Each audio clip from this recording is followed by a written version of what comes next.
이 성조숙증 발병률이 계속해서 높아지고 있습니다. 12년 동안 남자아이 같은 경우는 약 83배, 여자아이 같은 경우는 약 16배 성조숙증 발병률이 높아졌다라고 이야기를 합니다. MT 칼로리라고 해서 칼로리만 높은 하지만 영양가가 없는 가공식품들을 많이 먹다 보니까 아이들이 배는 부르지만 영양소가 부족한 경우가 꽤나 많습니다. 그리고 또 너무 많이 먹어서, 너무 잘 먹어서 체중이 너무 많이 나가지는 않는지 확인을 해볼 필요가 있다는 겁니다. 오늘 저녁을 어떤 것을 아이들에게 줬는지, 아침, 점심, 저녁 사이에 어떤 간식을 줬는지 한번 생각을 해보시고, MT 칼로리라고 해서 칼로리만 높은 하지만 영양가가 없는 가공식품들을 많이 먹다 보니까 아이들이 배는 부르지만 영양소가 부족한 경우가 꽤나 많습니다. 저도 아이를 키우고 있다 보니까 주변에 놀러 가고 아이들이 먹는 것들을 보면은 정말 다양한 이거를 먹어도 되나 싶은 간식거리를 먹고 있는 경우도 많고요. 그리고 또 한 가지는 자연의 문제이긴 하지만 과거에 비해서 토양이 많이 오염이 됐어요. 식물은 그 토양에 있는 영양분을 먹고 자라는데 토양 자체가 오염이 되다 보니까 이 식물에 함유되어 있는 영양소들이 과거에 비해서는 생각보다 많이 영양소가 줄어들었다라고 하는 실제 연구 결과들도 있다 보니까 이런 부분들도 문제가 있을 수도 있고요. 그리고 또 하나는 많이 먹고 있지만 아이들이 잘 소화를 시키고 있는지 또 생각을 해볼 필요가 있고, 그다음에 편식. 가끔 입에물 하면은 뭐 편식을 하는 것 같다라고 말씀을 하시는 분들도 계시더라고요. 하다못해 뭐 계란을 못 드시는 분들은 계란 못 먹으니까 괜찮냐? 혹은 반대로 우유가 안 된다거나, 혹은 돼지고기가 안 된다거나, 뭐 소고기가 안 된다거나, 육류가 안 된다거나 했을 때 단백질이 부족한 게 아닌가라고 걱정하시는 분들이 계시는데요. 저희는 기본적으로 뭐 탄수화물, 단백질, 지방, 뭐 식이섬유, 수분 골고루 드시게끔 말씀을 드리고, 그 영양소에서 어떤 식품을 먹으면 되는지에 대해서 말씀을 드리고 있는 거고, 여기서 말씀드리는 편식은 단백질만 먹는다거나 아니면 탄수화물만 먹는다거나 그런 문제들이 있을 수 있기 때문에 영양소가 치우쳐져 있지는 않는지 확인을 해볼 필요가 있다는 거고, 그리고 또 너무 많이 먹어서, 너무 잘 먹어서 체중이 너무 많이 나가지는 않는지 확인을 해볼 필요가 있다는 겁니다. 성조숙중, 뭐 비만, 이 강의를 듣고 나서 혹은 듣는 과정 중에 오늘 저녁을 어떤 것을 아이들에게 줬는지, 아침, 점심, 저녁 사이에 어떤 간식을 줬는지 한번 생각을 해보시고, 또 간식이나 이런 것들을 주실 때 어떤 용기를 사용했는지도 한번 확인을 해보시면 좋을 것 같습니다. 본격적으로 진행을 할 텐데요. 실제로 이 성조숙증 발병률이 계속해서 높아지고 있습니다. 여기서도 이 상계백병원이라는 곳에서 연구를 한 결과인데 12년 동안 남자아이 같은 경우는 약 83배, 그리고 여자아이 같은 경우는 약 16배 성조숙증 발병률이 높아졌다라고 이야기를 합니다. 성조숙증이 뭐냐? 의학적인 정의로는 또래보다 2차 성징이 빨리 나타나는 질환으로 정의를 하고 있습니다. 그래서 여자아이 같은 경우는 8살 이전에 가슴이 커진다거나, 남자아이 같은 경우는 9살 이전에 고환의 크기가 커지는 등의 2차 성징이 나타났을 때를 성조숙증으로 진단을 하게 되는데, 문제는 이 아이들이 어른들도 주변의 영향을 많이 받지만 아이들은 저의 생각보다 훨씬 더 주변의 또래 아이들의 영향을 많이 받게 되거든요. 주변의 아이들과 다르다는 것을 인지를 했을 때 심리적인 스트레스가 발생할 수 있고, 신체적으로도 2차 성징이 나타났을 때 그 순간적으로는 좀 키가 크고 조금 골격이 커 보일 수 있는데, 2차 성징이 빨리 왔다는 것은 그만큼 성장할 수 있는 그 기간이 짧아지는 거기 때문에 최종적으로 그 아이가 고등학생이 되고 성인이 됐을 때 최종적인 키나 성장 속도는 낮아질 수가 있다는 겁니다. 그리고 이 소화비만을 가져온 이유가 실제로 이 성조숙 중에 가장 큰 대표적인 원인 중에 하나가 비만입니다. 소화비만인데 최근 10년간 남자아이 같은 경우는 2.5배, 여자아이 같은 경우는 약 8.8에서 12.3%로 1.4배 증가를 했습니다. 그래서 21년 기준으로 소아 청소년 비만율을 보시면은 19.3%로 5명 중에 1명은 비만인 아이들이 있다는 겁니다. 그리고 이 소아 비만이 결국에는 이제 2차 성징을 더 앞당기기 때문에 성조숙증을 유발할 수가 있어서 이번에 이 소아 비만 발병률도 가지고 왔는데요. 실제로 내 아이가 비만인지 아닌지를 확인을 해볼 필요가 있겠죠. 이 그래프를 보시면은 연령별 체질량 지수를 나타내고 있습니다.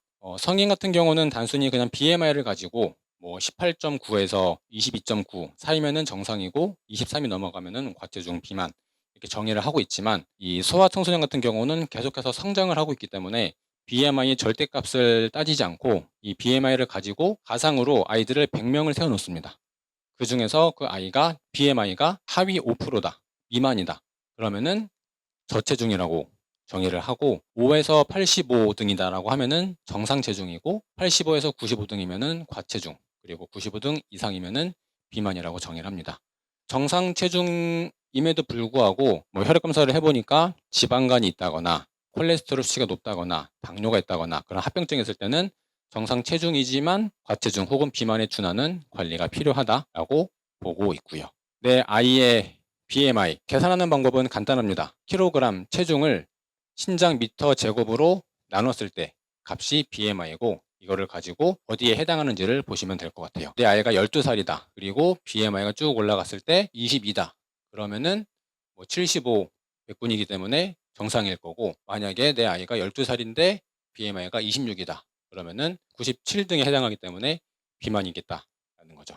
그래서 한번 BMI를 계산해 보시고 이 그래프상에 내 아이가 어디에 위치해 있는지 한번 확인을 해보시면 좋을 것 같습니다. 좀 더 본격적으로 이 한국인 영양소 섭취 기준 가이드라인을 조금 말씀을 드릴 텐데요. 이 비율을 보시면은 탄수화물은 50에서 65, 그리고 단백질 같은 경우는 10에서 20, 지방은 15에서 30, 트랜스 지방은 1 미만 이렇게 해가지고 비율이 정해져 있습니다. 신기한 거는 비율이 영아든 유아든 남자아이, 여자아이, 뭐 성인, 노인 관계없이 이 비율을 그대로 따라간다. 또 한 가지 저희가 늘 강조를 드리는 거는 이 식품 피라미드인데 저희만의 기준을 가지고 만든 피라미드고 혹시 일반적으로 영양에서 얘기하는 식품 피라미드를 기억하시는 분들이 계시다라고 하면은 그 차이가 혹시 뭔지 알고 계실까요? 일반적인 식품 피라미드 같은 경우는 곡류 및 전분류가 가장 아래에 있습니다. 그 다음에 뭐 단백질 유제품 그리고 채소, 지방 이렇게 올라가 있는데 저희 같은 경우에는 가장 하단이 채소 및 과일류 이거를 50% 섭취를 하라고 말씀을 드리고 있고요. 또 최근에 굉장히 이슈가 됐던 것 중에 하나가 올해 1월 달에 미국 FDA에서도 이 식품 피라미드를 개정을 했습니다. 그 1월 달에 개정된 것을 보시면은 가장 하단이 절반은 채소 그리고 절반은 단백질류로 바뀌었습니다. 거기서 이야기하는 거는 질 좋은 단백질을 먹어라 라고 이야기를 하면서 살아있는 음식을 먹으라고 이야기를 하고 있거든요. 저희랑 좀 일맥상통한 부분이 있긴 한데 늘 저희는 이 채소 및 과일류를 늘 강조를 해왔고 결국 얘네를 먹어야 되는 이유는 결국 탄수화물, 단백질, 지방이 소화 흡수가 되고 대사가 원활하게 돌아가려면은 비타민 뭐 B6, B9, B12, 비타민 B군이 필요하기 때문에 단백질, 탄수화물, 지방을 잘 먹는 만큼, 많이 먹는 만큼 채소 섭취가 굉장히 중요하다는 겁니다. 조금 더 자세히 들여다보면요. 여기 보시면은 칼로리, 에너지라고 하는 부분은 영아는 500에서 600, 1에서 2세는 900, 3에서 5세는 1400 조금씩 늘어나서 성인이 됐을 때 2700까지 찍고 오히려 15에서 18세 딱 이때가 가장 섭취량이 가장 많고요. 그 이후에는 조금씩 줄어들고 65세가 넘어가고 70세가 넘어가면은 1900까지 내려갑니다. 여자 같은 경우도 조금 올라갔다가 성인 때 피크를 찍었다가 나이를 먹으면은 칼로리 섭취량이 조금 줄어들게 됩니다. 이번 시간은 아이에 대해서 조금 말씀을 드리겠지만 성인도 마찬가지예요. 칼로리 젊었을 때 식사 생활을 유지를 하시면은 당연히 대사 효율이 떨어지기 때문에 살이 찐다거나 혹은 뭐 혈당 같은 문제가 발생할 수밖에 없습니다. 그래서 그런 부분을 꼭 신경을 쓰셔야 되고 탄수화물 같은 경우는 또 신기한 게 성인, 어린이 관계없이 평균 섭취량이 100g으로 일정합니다. 권장 섭취량은 조금 더 많은 130g으로 고정이 되어 있고요. 식이섬유소 같은 경우도 10에서 15g 그리고 20에서 25g 조금씩 늘어나는 수치를 볼 수가 있습니다. 많이들 관심을 갖고 있는 단백질 같은 경우도 6에서 11세는 15g 그리고 20g, 25g 점점 늘어나서 15, 18세에서 이제 65g 피크를 찍고 그러면서 줄어들고요. 여자아이 같은 경우도 35, 45, 55, 55 쭉 늘어나다가 나이를 먹으면서 조금 줄어드는 것을 볼 수가 있습니다. 계속 아까 말씀을 드리지만 이 탄수화물이 보통 안 좋다라고 생각을 많이 하시는데 저희가 말씀드린 탄수화물은 어디까지나 복합 탄수화물 기준이에요.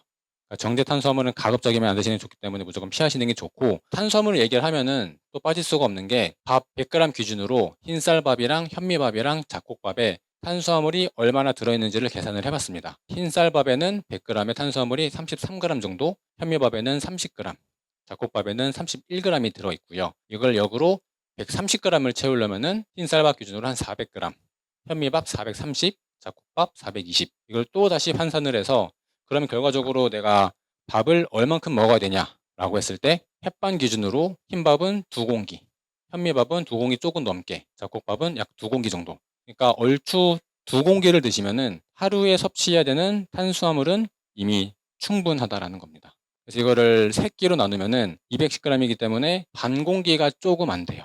생각보다 많은 양이 아니죠. 그리고 또 밥만 먹는 게 아니고 감자든 고구마든 반찬들이 들어가면은 거기 탄수화물도 또 들어있기 때문에 조금 과식을 하면은 혹은 밥을 1공기 혹은 2공기 조금 많이 먹게 되면은 탄수화물 섭취량이 생각보다 금방 넘어가게 됩니다. 근데 또 아이들을 키우다 보면은 저도 아이를 키우면서 느끼는 거지만 정말 가끔 가다가 밥만 먹겠다라고 하는 경우가 가끔씩 있어요. 그 다음에 탄수화물 얘기가 나왔을 때 늘 문제가 되는 게 비소 문제예요. 비소 같은 경우도 국내에서 만들어지는 쌀에는 해외와 비교했을 때 비소 함량이 그렇게까지 높지는 않다라고 하더라고요. 물론 그것도 많이 먹으면 문제가 되겠지만 이런 뭐 2공기, 3공기 먹는 것 정도로는 전혀 문제가 없으시고, 너무 걱정이 되신다라고 하면은 불리거나 발화시켜서 먹으면은 어느 정도 비소가 수분에 이제 빠져나가기 때문에 가능하다라고 보시면 좋을 것 같고요. 그리고 또 한 가지는 이 비소 얘기할 때 뭐 유기농, 무기농이면은 비소가 혹시 없나요? 라고 여쭤보시는 분들이 계시거든요. 근데 유기농, 무기농은 어디까지나 농약을 쳤냐 안 쳤냐, 토양이 일정 기간 농약을 줬냐 안 줬냐의 차이일 뿐이지 실제로 거기에 비소 함량은 전혀 관련이 없기 때문에 농약이 있냐 없냐의 정도로 보시면 좋을 것 같고, 그렇게 봤을 때 연령별로 잡곡을 얼만큼 먹어야 되는지에 대해서도 조금 이야기를 해볼까 하는데요. 그것도 보면은 아직까지 뭐 특별히 정해진 거는 없어요. 그러다 보니까 일반적으로 백미를 20에서 30% 정도 유지를 하고 그 60%, 70% 정도를 이제 잡곡으로 넣으면 좋겠다라고 보시면 좋을 것 같고, 처음 시작하는 아이들의 경우에는 보통 1대1로 기본 시작해 주시고 그 아이의 소화 상태를 보시면서 잡곡의 양을 조금씩 조금씩 늘려가시면 좋을 것 같아요. 저의 아이들이 어떻게 먹는지를 말씀을 드릴 텐데, 지금 첫째가 이제 올해 초등학교에 들어가고 둘째가 5살이고 셋째가 이제 5월 달에 2돌이 되는데, 첫째 같은 경우는 주로 보리랑 콩을 활용을 하고 있고 둘째는 현미든 조든 수수든 뭐 키노아든 이런 것들을 활용을 하고 있고요. 셋째는 이제 돌이 지났을 때부터 이미 유아식을 하기 시작할 때부터 반타이적으로, 그러니까 둘째 형아가 이미 그런 밥을 먹고 있다 보니까 이미 먹고 있더라고요. 이미 그 둘째가 1대1 혹은 잡곡을 조금 더 많이 넣는 그 잡곡을 먹고 있었고, 그거를 그냥 셋째가 돌이 막 지나고 했을 때 너무 어렸을 때 먹으면 문제가 되는 게 아니냐라고 걱정을 하시기보다는 드셔보시면서, 물론 처음에는 잡곡이 너무 많았을 때는 이게 포만감이 너무 크기 때문에 식사량이 조금 줄어들거나 혹은 이 잡곡에 들어있는 식이섬유소 때문에 영양소 흡수가 조금 저하될 수가 있는 단점, 부작용은 있을 수가 있어요. 그렇지만 1대1 정도면은 무난하고, 더 중요한 거는 그 아이가 이 잡곡밥을 먹었을 때 소화 상태, 그리고 소화가 예를 들어서 변이 너무 풀어지지 않는지 혹은 반대로 조금 변비가 생기지는 않는지 그런 것들을 체크를 해보시면서 그런 건강 상태에 문제가 없다라고 하면은 1대1 혹은 잡곡을 조금 더 늘려서 드셔도 전혀 무방합니다. 이렇게 좀 봐주시면 좋을 것 같고, 그리고 잡곡을 얘기하면 또 늘 나오는 얘기 중에 하나가 이 렉틴인데, 그러니까 식물에 보통 렉틴이 함유가 되어 있어요. 그러니까 식물은 얘네가 움직일 수가 없다 보니까 자체적으로 렉틴이라는 독성 물질이죠. 얘를 가지고 보호를 하게 되는데, 그래서 이것도 뭐 렉틴을 많이 먹으면 뭐 소화관되고 여러 가지 뭐 문제가 발생한다라고 하지만, 결국 밥을 놓고 봤을 때, 잡곡밥을 놓고 봤을 때 하루에 2공기, 3공기를 먹는다라고 했을 때, 그리고 그것도 그냥 먹지 않고 물에 불려서 발화시키고 먹고 밥솥에다가 쪄서 먹는다라고 하면은 생각보다 많은 양의 렉틴이 이미 빠져나갈 거기 때문에요. 크게 걱정하실 필요가 없으시고, 오트밀에 대해서도 많이 관심을 가지시더라고요. 그래서 아이들한테 오트밀을 뭐 압착해서든 갈아서든 죽으로든 굉장히 많이 주시고 계시는데, 오트밀 자체가 안 좋은 거는 아니에요. 오트밀이든 여기 뭐 현미든 보리든 뭐 수수든 키노아든 이런 것과 동일한 잡곡이기 때문에 적정량 드시면 문제가 없으시고요. 간혹 이제 오트밀이라고 해서 잡곡이라고 해서 그냥 오트밀만 그냥 죽처럼 주시는 경우가 있는데, 그렇게 먹게 되면은 그냥 흰밥 혹은 현미밥만 먹게 되는 꼴이에요. 그러다 보니까 물론 잡곡이기 때문에 흰밥보다는 밀가루보다는 혈당이 조금은 덜 올라가겠지만 절대적인 수치를 놓고 봤을 때는 어쨌든 얘도 탄수화물이기 때문에 올릴 수밖에 없어요. 그러면 이제 얼만큼 먹는 게 좋을까? 어디까지나 저희 아이들의 기준이에요. 그래서 실제로 강의를 듣고 계시는 분들은 그 아이가 평상시에 어떻게 먹는지 정말 그람 수 단위까지 뭐 하루, 이틀, 3일 정도 아이가 어떻게 먹는지를 패턴을 파악해 보시고 그것을 가지고 한번 짜보시면 좋을 것 같은데요. 저희 아이들을 가지고 말씀을 드리면은 우선 첫째는 8살이고 여자아이입니다. 그래서 하루에 섭취해야 되는 칼로리 섭취량이 1500kcal이고 단백질은 35g, 식이섬유는 15g이에요. 이걸 기준으로 이제 보면은 한 끼당 400, 450 혹은 500kcal를 섭취를 하면은 이 칼로리가 충족이 되고, 만약에 조금 칼로리가 적다 싶으면은 식사 사이사이에 간식을 배치하면은 칼로리는 충분할 겁니다. 간식을 어떤 걸 할 거냐라고 했을 때 물론 아이마다 선호하는 간식이 있고 다양하다 보니까 정답은 없지만 저희 집 같은 경우는 오렌지 주스도 당연히 흔히 이야기하는 농축 주스가 아니라 정말 그냥 착즙 주스. 가장 좋은 거는 그냥 과일 째려 먹는 게 좋긴 한데 그렇게 이제 과일을 준다거나 뭐 고구마 말랭이라던가, 첫째는 타입은 S타입이기 때문에 고구마 말랭이나 혹은 오징어라던가 이런 것들을 가끔씩 주고 있고요. 구성 성분으로 보면은 일단 탄수화물 놓고 보면은 밥을 100g 하면은 130kcal, 200g 먹으면은 260에서 300kcal가 됩니다. 200g 해도 밥으로는 210g 한 공기이기 때문에 그렇게 많은 양이 아니거든요. 그래서 뭐 100에서 150g 정도 섭취하면은 칼로리로는 뭐 150, 뭐 160 정도 섭취를 하게 될 거고, 단백질 같은 경우도 생선 육류라고 적어놨지만 첫째는 주로 생선을 주고 있고, 생선도 뭐 흰살 생선으로 해가지고 뭐 조개류, 뭐 바지락이든 굴이든 뭐 전복이든 이런 것들을 활용을 하고 있는데, 이런 것들도 물론 식품의 종류마다 단백질이 조금씩은 다르겠지만 보통 100g 기준으로 20g, 뭐 15에서 25 왔다 갔다 하겠지만 대략적으로 20g 정도라고 보시면 되고요. 그러다 보니까 이런 것들을 100g 혹은 뭐 200g 정도만 먹어도 권장 섭취량인 35g은 충분히 보충이 가능합니다. 그리고 뭐 지방 및 채소 같은 경우는 밑반찬을 이제 기름을 사용해서 만드는데, 주로 저희는 이 첫째 같은 경우는 주로 들기름을 많이 사용을 하고 있어요. 그런 것들을 활용해가지고 밑반찬을 만들고 멸치볶음이든 숙주나물이든 혹은 김치든 시금치든 나물류를 몇 종류 해서 먹고 있습니다. 그래서 이 채소 같은 경우는 이 15g을 충족할 때도 있고 충족이 조금 안 될 때도 있어요. 계속 말씀을 드리지만 배변 상태를 보면서 조금 변비가 있는 것 같다라고 하면은 채소 섭취를 조금 늘리면서 수분도 같이 보충을 해주고요. 만약에 크게 문제가 없다라고 하면은 평상시 먹는 양대로 드시면 되고, 실제로 어떻게 식사를 구성했는지는 또 뒤에서 말씀을 드리도록 하고요. 그 다음에 둘째 아이입니다. 5살이고 남자 아이고요. 그러다 보니까 하루 권장 섭취량이 1400kcal이고요. 단백질은 25g, 식이섬유소는 한 10에서 15g 정도가 됩니다. 그래서 한 끼로 나누면은 400 혹은 450kcal로 구성을 하면은 그 외에 부족한 한 200kcal는 간식으로 보충을 하기도 하고요. 구체적으로 보면은 밥은 똑같아요. 100g에서 200g. 생각보다 100g이 양이 많지가 않거든요. 그러다 보니까 100, 많이 먹을 때는 뭐 200g 한 공기를 먹을 때도 있고, 그다음에 단백질은 둘째에는 뭐 소고기든 연어든 버섯이든 이런 것들을 조합해서 먹이고 있는데, 이것도 100g 기준으로 약 15에서 뭐 25 좀 왔다 갔다 할 거지만 기본 20g 정도라고 봤을 때, 물론 연어나 버섯보다 소고기에 단백질 함량이 조금 더 많기는 할 거예요. 그리고 종류에 따라서는 뭐 20, 25, 30g까지 가는 것도 있겠지만, 그렇기 때문에 뭐 소고기 하루에 뭐 100, 150 정도만 섭취를 해도 단백질 섭취량은 이미 충분하다라는 거고, 그만큼 칼로리도 많아지기 때문에 이미 이 두 가지만 해도 칼로리는 이미 보충이 됩니다. 채소 같은 경우는 뭐 양파든 당근이든 무든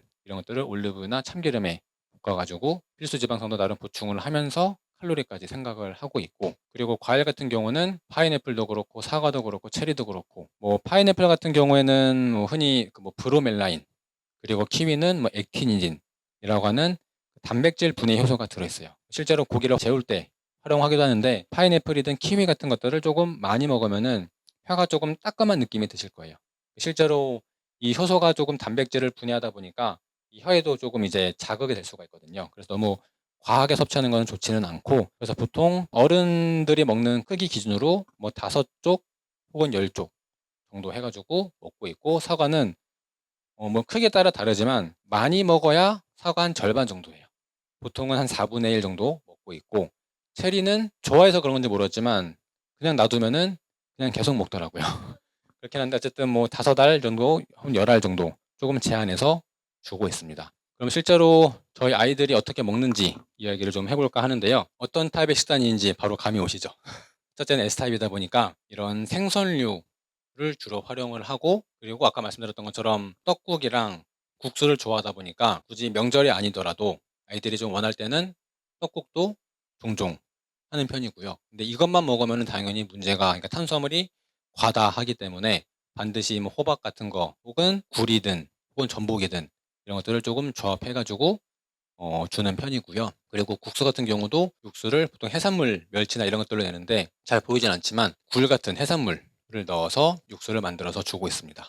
그리고 찌개 같은 경우도 첫째가 매운 게 안 되다 보니까 찌개 같은 경우도 지리로 해서 만들어 주고 있는데, 기본 지리도 저희가 직접 만들다 보니까 흔히 넣는 뭐 양파나 무나 이런 향신료를 넣지 않고 순수하게 정말 뭐 된장, 간장, 소금 뭐 해서 만들어 주고 있거든요. 근데 또 생각보다 엄마의 솜씨가 좋은 건지 뭔지는 모르겠지만 생각보다 첫째 아이가 잘 먹더라고요. 국물을 먹으면은 뭐 짜냐 안 짜냐 말도 많지만, 물론 같이 말아서 먹으면은 조금 문제가 될 수 있지만 국에 또 생각보다 많은 영양소가 이미 농축이 되어 있으니까 적절히 활용해 보시면은 좋을 것 같습니다. 그리고 밥 같은 경우도 콩을 넣어서 잡곡을 하기도 하고요. 보리를 넣기도 하고 가끔 가다가는 흰밥을 하기도 합니다. 상황에 따라서 적절하게 활용을 해주시면은 좋을 것 같고, 여기서도 보시면은 이렇게 밥 따로 반찬 이렇게 해서 만들기도 하지만 가끔은 그냥 볶음밥 형태로 혹은 죽 형태로 만들어서 주기도 합니다. 이렇게 먹으면은 뭔가 성의 없어 보이고 뭔가 영양소가 부족해 보이긴 하는데, 이것도 계속 말씀을 드리는 것처럼 평상시에 이렇게 잘 먹고 있으면은 가끔 한두 끼 정도 전혀 문제가 없다.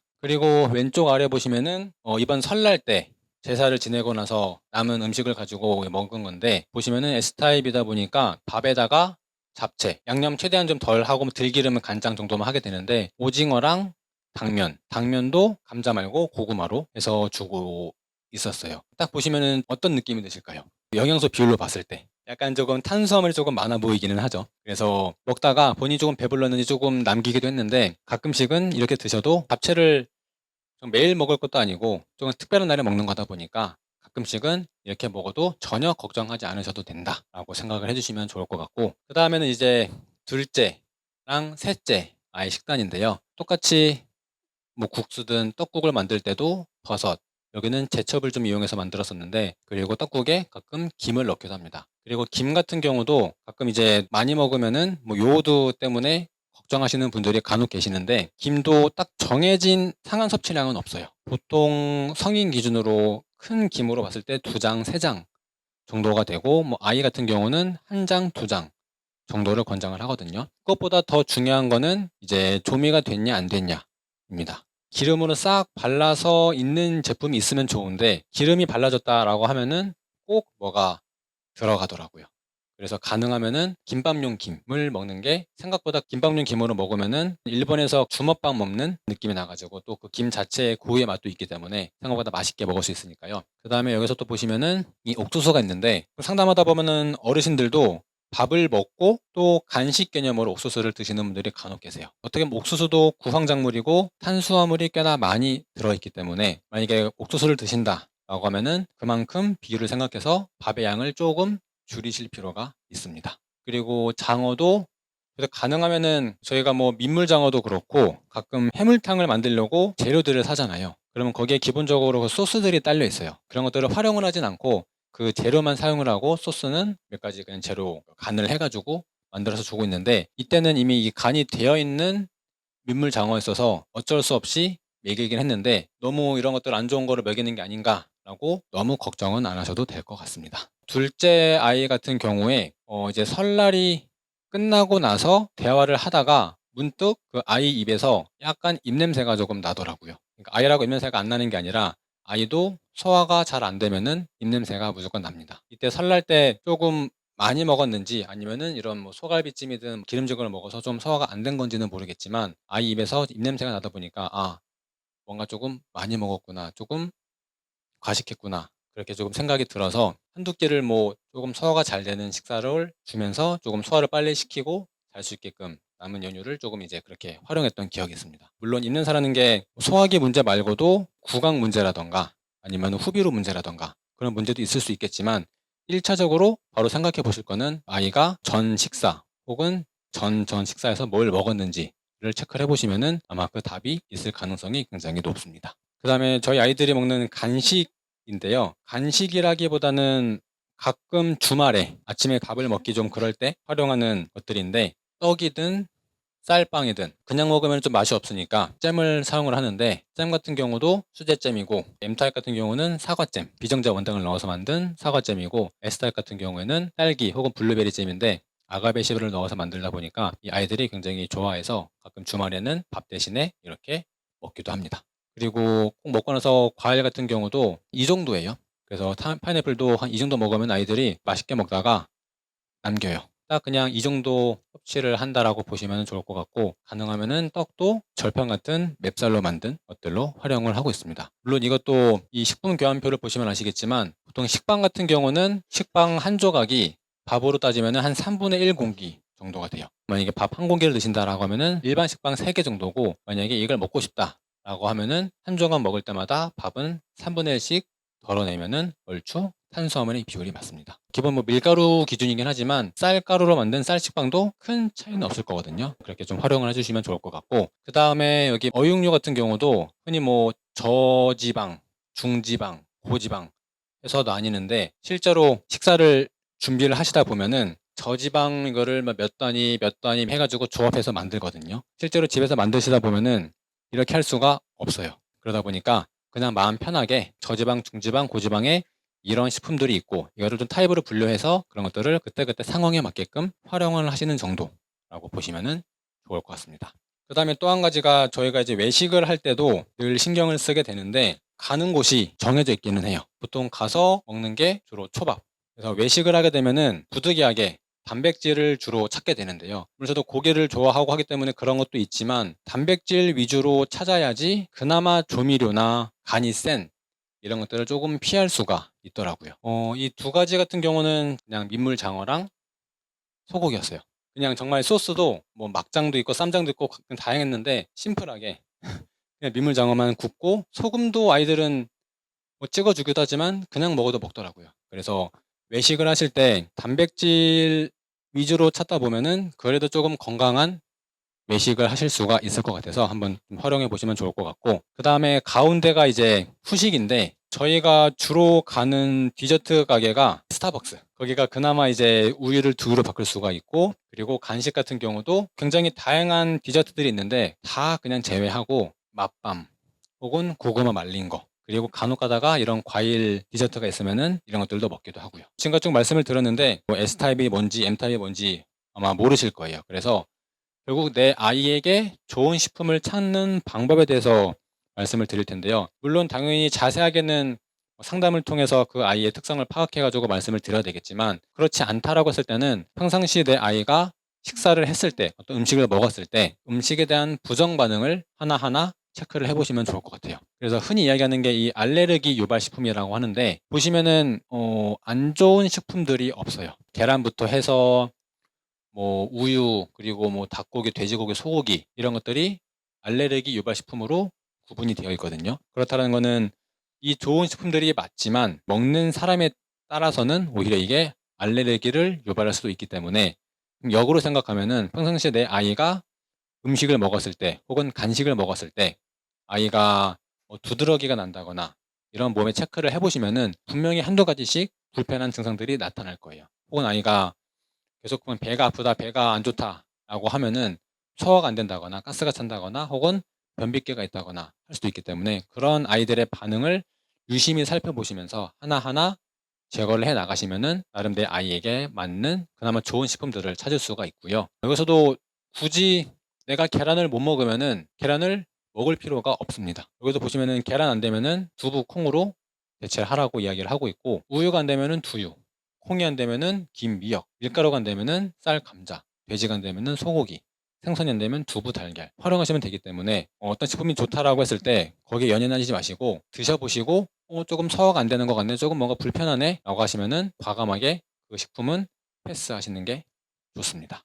그 다음에 또 한 가지가 이제 24개월 미만의 경우에 무염, 저염, 소금을 어떻게 조절해야 되냐, 경험을 말씀을 드리면은, 기본적으로 첫째 아이가 있었을 때는 두 돌 때까지 조금 관리를 했던 기억이 있는데, 둘째, 셋째를 낳고 이제 같이 식사를 하다 보니까 어쩔 수 없이 소금이 들어가더라고요. 물론 문제가 되는 것들이 당연히 아이들은 신장이 제 기능을 아직은 다 못하기 때문에 소금을 많이 먹었을 때 이 신장에 부담이 될 수가 있고 뭐 부종을 유발할 수도 있고요. 보통 소금을 먹는다는 거는 자극적인 음식을 먹는 경우가 많기 때문에 아이의 미각이 생각보다 둔감해질 수가 있어요. 그러니까 더 자극적인 맛을 찾게 된다는 거죠. 그런 문제가 있을 수 있고, 세 번째가 이 나트륨을 먹을수록 소변으로 빼내야 되는데 문제는 나트륨이 빠져나갈 때 칼슘을 같이 끌고 내려간다는 겁니다. 그러다 보니까 나트륨을 많이 먹을수록 칼슘 배설량도 많아지고 부족한 만큼 또 뼈에서 갖다 쓰기 때문에 아이 성장에도 문제가 생길 수 있어서 소금을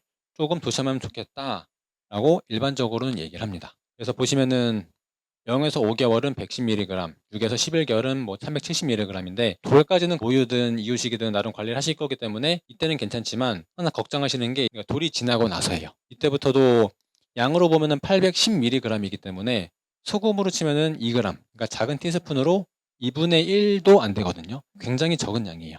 그 다음에 이제 식사도 그렇지만 환경 호르몬에 대한 문제예요. 이 성조숙증이 아까 말씀드렸던 비만이 가장 대표적인 원인이기는 해요. 근데 비만 외에도 이 환경 호르몬 때문에도 성조숙증이 유발이 될 수가 있기 때문에 얘를 조심하실 필요가 있는데 대표적인 게 이 미세 플라스틱이에요. 미세 플라스틱이라고 하면은 보통 5mm 이하의 플라스틱들을 총칭을 하는데 물론 과거에도 문제가 됐었을 거예요.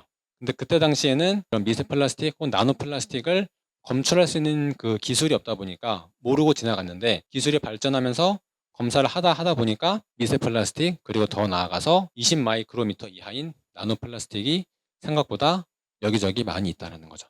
그리고 가장 대표적인 게 플라스틱 병, 생수병이나 그런 플라스틱에 들어있는 이 미세 플라스틱, 나노 플라스틱이 많이 들어있다는 겁니다. 또 그럴 수밖에 없는 게 결국 이 그 플라스틱 병도 원래 그 모양이 아니었을 거예요. 그래서 열을 가해가지고 모양을 만드는데 만드는 과정에서 열 때문에 미세 플라스틱이나 나노 플라스틱이 그대로 조금 나오게 되고 그 상태에서 물이나 음료수를 담다 보니까 당연히 그 물이나 음료수에 미세 플라스틱, 나노 플라스틱이 들어있을 수밖에 없다는 거죠. 그리고 이 플라스틱도 마트에 따라서는 외부에 방치를 하는 경우가 있어요. 그러면 이제 햇빛을 바로 직사광선을 받게 되고 햇빛 때문에 흔히 그 포름알데히드가 만들어지는 경우도 있고요. 그리고 비닐 같은 경우 집에서는 문제가 없지만 외식을 하시다 보면은 생각보다 그냥 비닐째로 전자레인지에 돌리는 경우가 많아요. 비닐 자체에서도 환경 호르몬이 나오기 때문에 조심하실 필요가 있고 그리고 장난감 같은 경우도 흔히 그 프탈레이트라고 해서 아이들 제품 보시면은 입에 넣고 하지 마세요 라고 주의 문구는 적혀 있지만 실제로 아이들이 갖고 놀다 보면은 입에 안 들어갈 수가 없거든요. 그러다 보니까 여러 가지도 있겠지만 대표적으로 프탈레이트가 많이 적혀 있다 그러면은 그 장난감은 가급적이면은 구매하지 않는 게 좋을 것 같습니다. 그리고 일회용기 가급적이면 조심하시는 게 좋고 전반적으로 이런 환경 호르몬들이 문제가 되는데 이게 환경 호르몬 플라스틱이 여기저기 있어요. 지금 제가 쓰고 있는 이것도 플라스틱일 거고요. 제가 쓰고 있는 안경도 그럴 거고 굉장히 다양하기 때문에 피할 수가 없는 것도 현실이고 실제로 이 플라스틱이 내 몸에 들어왔을 때 어떻게 배출되는지도 아직까지 알려져 있는 거는 없어요. 그러다 보니까 가능하면은 최대한 플라스틱을 멀리 하시고 이런 쓰는 것들은 그래도 조금 감안을 하더라도 내 입에 들어가는 것들, 내 입에 들어가는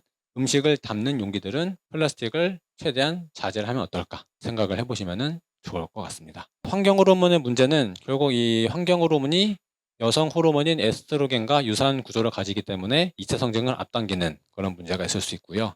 그리고 사춘기 시작 단백질인 뭐 키스펩틴 발현을 높이기 때문에 또 이체 성징을 앞당기고 그리고 오비소겐이라고 해서 지방 대사를 방해하는 신조어인데 이 오비소겐이라고 하는 것들 때문에 비만을 유발하고 또 비만 때문에 성조숙증이 앞당겨지고 그리고 가공식품 치고 좋은 용기에 들어있는 경우는 거의 없어요. 그렇기 때문에 가공식품은 최대한 피하시는 거. 배달 음식 같은 경우는 가능하면은 반조리나 비조리로 받아서 집에서 해서 드시는 게 좋지 않을까라고 생각을 합니다. 그리고 또 한 가지가 아이들이 밥을 잘 안 먹는 경우가 있다라고 하더라고요. 저희 아이들 같은 경우는 첫째도 뭐 큰 문제가 없었고 둘째도 잘 먹었었고 그러다 보니까 셋째도 누나 형아를 보고 자연스럽게 식사를 잘 했었는데 간혹 가다 보면은 아이들이 식사를 잘 안 하는 경우가 있더라고요. 몇 가지 솔루션 대안을 말씀은 드리겠지만 이게 100% 맞다라고 볼 수는 없어요. 맞다 안 맞다가 아니라 아이마다 처한 환경이 다르기 때문에 100% 정답은 아니지만 이런 방법들을 한번 활용해 보시면 좋겠다라는 차원에서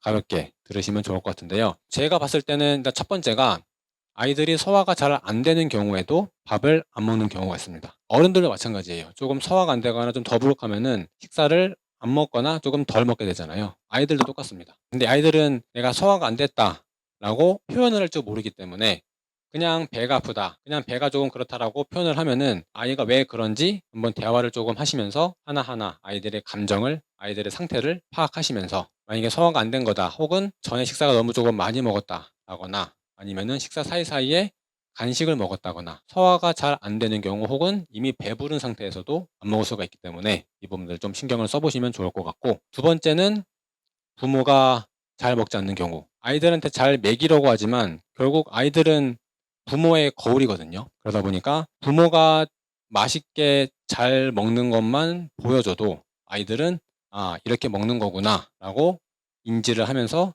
따라 먹게 되는 경우도 생각보다 많습니다. 그리고 지금까지는 뭐 비만에 대해서 말씀을 드렸었는데, 이제 반대로 짧게 말씀을 드리지만 오히려 저체중이기 때문에 고민을 하시는 분들도 꽤 있어요. 너무 아이가 뭐 키가 안 크고 살이 안 쪄서 고민이에요 하시는 분들도 꽤나 계시는데, 센터에 다녀가신 한 사례를 간단하게 이야기를 해볼까 하는데요. 아이 같은 경우에는 12살 여자아이였고요. 작년 11월 달쯤에가 38.4kg였고 살이 조금 안 쪄서 고민을 하는 아이였어요. 근데 이 아이도 이제 실천을 한 달 정도 했을 때 체중이 2kg 정도 늘었고요. 그게 이제 체지방만 는 게 아니라 골격근량으로 1kg가 늘면서 전반적으로 체중이 2kg가 늘었다라는 겁니다. 여기서 말씀을 드리고 싶은 거는 단순히 식사량을 뭐 줄이거나 늘리거나도 물론 방법이 될 수 있겠지만, 더 중요한 거는 그 음식이 그 아이한테 들어왔을 때 제대로 소화 흡수가 되고 연소가 되고 대사가 돼서 이 영양분으로 내 몸으로 잘 들어갈 수 있느냐 없느냐, 더 중요하다라는 겁니다. 결국 내 아이에게 좋은 식품, 더 좋은 거는 오셔서 상담을 받아보시고 아이의 특성에 맞게끔 식사를 어떻게 하시면 되는지 이제 알아가는 거고요. 그게 안 되신다라고 하면은 평상시 식사를 하시면서 내 아이가 음식을 먹었을 때 반응들을 하나하나 체크를 해보시면서 안 맞는 것들을 하나하나 쳐내시다 보면은 그 아이에게 가장 편한 그리고 가장 좋은 식품들을 찾을 수가 있을 겁니다. 그래서 요약을 해보자면요. 일단 첫 번째로 체육입니다. 이 가이드라인에 따라서 균형 잡힌 영양 섭취, 충분한 뭐 수분 보충도 그렇고요. 이렇게 해서 일단은 잘 먹어야 되고요. 그리고 먹는 과정에서 무조건 먹일 게 아니라 먹이면서 그 아이의 반응을 살펴봐야 된다는 겁니다. 소화가 잘 되는지, 변 상태는 괜찮은지, 두드러기가 올라가지는 않는지, 이런 것들을 잘 체크를 하시면서 아이에게 맞는 식탁을 차려주는 거죠. 그리고 음식도 신경을 쓰면서 동시에 이런 가공식품이나 환경 호르몬, 이런 위험들로부터 아이들을 보호하고, 가급적이면 플라스틱보다는 안전한 용기를 사용하는 세심한 주의 관리가 필요하다라고 보시면 좋을 것 같습니다. 기본적으로 아이들에 대한 이야기이기도 하지만 어떻게 보면은 어른들도 동일하게 적용이 됩니다. 이런 뭐 탄수화물 섭취 비율이 나이가 먹을수록 절대 많아지는 게 아니거든요. 오히려 나이를 먹을수록 오히려 조금 덜 먹을 필요가 있습니다. 그런 부분들을 조금 더 신경을 써주시면 좋을 것 같고, 단백질 같은 경우도 단백질이 물론 중요한 게 맞아요. 근데 너무 많이 먹어도 문제가 될 수 있기 때문에 적정량 잘 드시면서 또 드시는 만큼 근육으로 만들어야 되고, 근육으로 만들려면은 잘 움직이셔야 되고 운동을 하셔야 되고, 5분 도미든 7분 도미든 그게 얼마나 겉에 거를 도정했느냐의 차이인 거기 때문에 도정이 많이 될수록 그나마 좀 비섬유량이 적을 거고요. 그리고 도정이 덜 될수록 조금 많이 들어있을 거예요. 그게 그렇게 많은 양은 아니기 때문에 크게 걱정하실 건 아니지만, 조금 걱정되시면은 조금 충분히 불려서 한 하루 반나절 정도 불려가지고 활용하시면은 비소를 조금 더 이제 빼내고 드실 수가 있을 것 같습니다. 물에다가 불려가지고 물속에서 발화를 할 거기 때문에, 불리는 이유가 물에다 넣으면은 안전한 상태구나 라고 하면서 이제 막 씨를 만들기 시작하거든요. 그러니까 싸게 뜨기 시작해요. 그 과정에서 이제 렉틴이나 이런 것들이 조금 빠져나갈 거고, 비소는 그냥 자연스럽게 물에 녹아내서 빠져나갈 거고요. 옥살산부터 해서 내 몸에서 결석이 만들어지는 거, 뭐 시금치나 뭐 이런 것들이 그럴 텐데, 그것도 뭐 S타입 분들이 드시면은 전혀 문제가 없고요.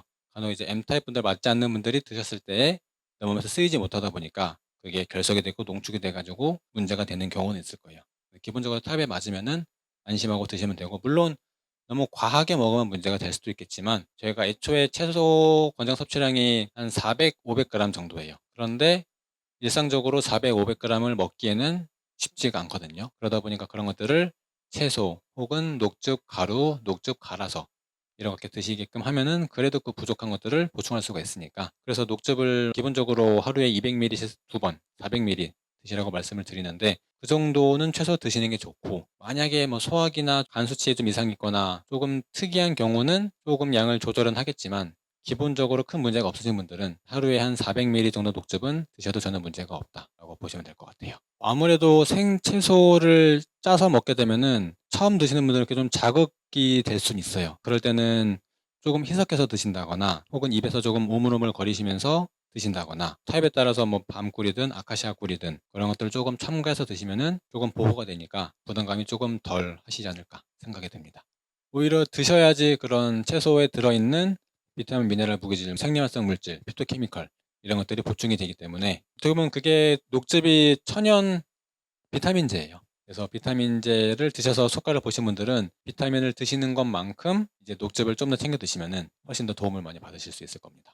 생각보다 이 육수가 샤브샤브도 그렇고 그 쌀국수도 그렇고요. 특히 쌀국수가 뭐 해산물 쌀국수, 소고기 쌀국수, 뭐 돼지고기 쌀국수라고 하는데, 한번 여쭤봤었어요. 육수가 다른 거냐? 육수는 그냥 똑같대요. 닭고기, 돼지고기, 소고기 뼈 다 섞어서 만들고, 물론 모든 쌀국수집이 그렇진 않을 거예요. 제가 갔던 집은 이제 기본 육수는 똑같고 거기에 어떤 재료를 넣는지에 따라서 이제 다르게 표현을 하고 있는 거고요. 그다음에 샤브샤브도 뭐 멸치 베이스겠지만 멸치만으로는 그런 감칠맛이 좀 안 날 수도 있기 때문에 양파나 무나 이런 것들이 더 들어갈 수가 있어서 조금 조심하시는 게 좋고, 소스도 아무래도 저도 먹다 보면은 보통 가면은 그 땅콩 소스, 그리고 간장 베이스, 칠리 소스 세 가지가 있어서, 저도 먹으면은 땅콩은 맞지도 않고 뭔가 맛이 그래서 저는 손이 잘 안 가고, 그나마 간장 그거를 좀 살짝 찍어서 먹는 정도.